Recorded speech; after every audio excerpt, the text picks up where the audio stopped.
Sir Sachdev గారు, sir ఇందాకడ ఎమోషనల్గా మాట్లాడుతూ బ్లఫ్ మాస్టర్ కానీ ఉమామాసి కానీ వర్కౌట్ కాలేదు అని చెప్పారు. ప్రొడ్యూసర్ డబ్బులు రాలేదు. ఆ 2 సినిమాల వల్ల ప్రొడ్యూసర్ రాలేదు, కానీ మీకు మాత్రం చిరంజీవి గారు చూడటం వల్ల గాడ్ ఫాదర్ అవకాశం వచ్చింది. అవునా కదా? అయ్యో ఖచ్చితంగా సార్ పర్సనల్గా అయితే అది మీకు బాగుంది, మీకు వర్కౌట్ అయింది 100% అండి. అంటే నే చెప్పు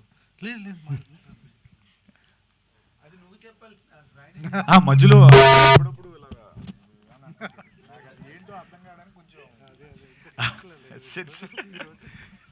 సో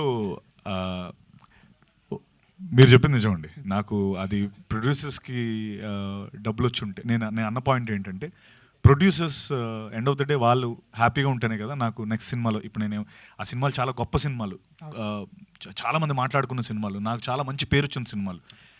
బట్ నాకు పేరు వచ్చిందంటే ఎవరు పట్టించుకోలే. అంటే బిగ్ ప్రొడక్షన్స్ ఏవి కూడా పేరు రావడం కాదు, మనకి మనీ స్పీక్స్ కదా. అది నేను ప్రొడ్యూసర్ అయినా నేను అలాగే మాట్లాడతాను కదా. సో టెక్నికలీ పేరు ఒక్కటే నాకు ఆ బిగ్ టికెట్ సినిమా అన్నది రాకుండా పోయింది. అండ్ మీరు అన్నది వాస్తవం, నాకు అంతకంటే చాలా విలువైన ఇది నాకు అన్నయ్యతో పరిచయం. ఈ సినిమాలు నాకు అవన్నీ తెచ్చిపెట్టాయి. ఎందుకంటే ఆయనకి నేను ఒక ఏకలవ్య శిష్యుడిని. ఎక్కడో ఆయన ఫోటో పెట్టుకొని మన అందరం యాక్టర్ అవ్వాలనుకో, ఎన్నో కోట్లాది మంది ఉన్న ఏకలవ్య శిష్యులో నేను ఒకడిని. అది వేరండి. ఆ ఎనర్జీ, ఆ ఇది నాకు ఇచ్చిన, అంటే నేను ఎక్కువ నమ్మేది ఏంటంటే, బేసికలీ ఆ మూమెంట్లో మనం చేసేది ఏదైతే ఉంటుందో, మనం ఎనర్జీ పెట్టి చేస్తాం కదా, మనం ఎనర్జీ పెడతాం సెట్ పైన, energy will never get destroyed.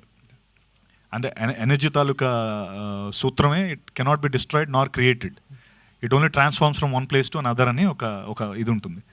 So ఆ ఎనర్జీ నాకు ఆ రోజు వెనక్కి నాకేం రాకపోవచ్చు, కానీ అది తిరిగి అన్నయ్య రూపంలో వచ్చింది. సార్ స్టార్టింగ్ దగ్గర నుంచి జ్యోతిలక్ష్మి కానీ, సార్ మా ఊరి రామాయణం కానీ చిన్న క్యారెక్టర్లు చేస్తున్నారు.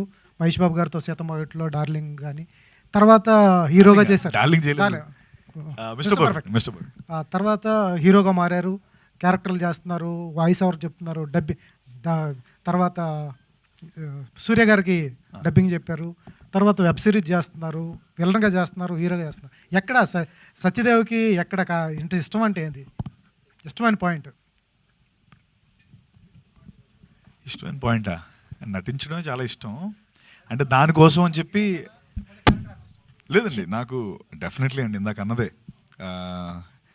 అదే బిర్యానీ, మంచి సాలిడ్ బిర్యానీ పెట్టి అదే ఆన్సర్ నాకు. అంటే ఐ వాంట్ బి, ఎందుకంటే సార్ ఇది వచ్చే మన కథని మనం ఒక కథానాయకుడిగా ముందుకు తీసుకెళ్లే ఆపర్చునిటీ అన్నది చాలా గొప్ప ఒక వరం.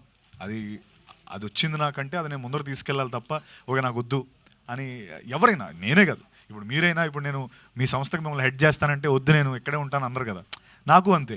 ఆ ఫీల్డ్లో హీరో అవడం అనేది బిగ్గెస్ట్ రివార్డ్. నేను దానికి అచీవ్ చేయడానికి సర్వశక్తిలో ప్రయత్నిస్తున్నాను.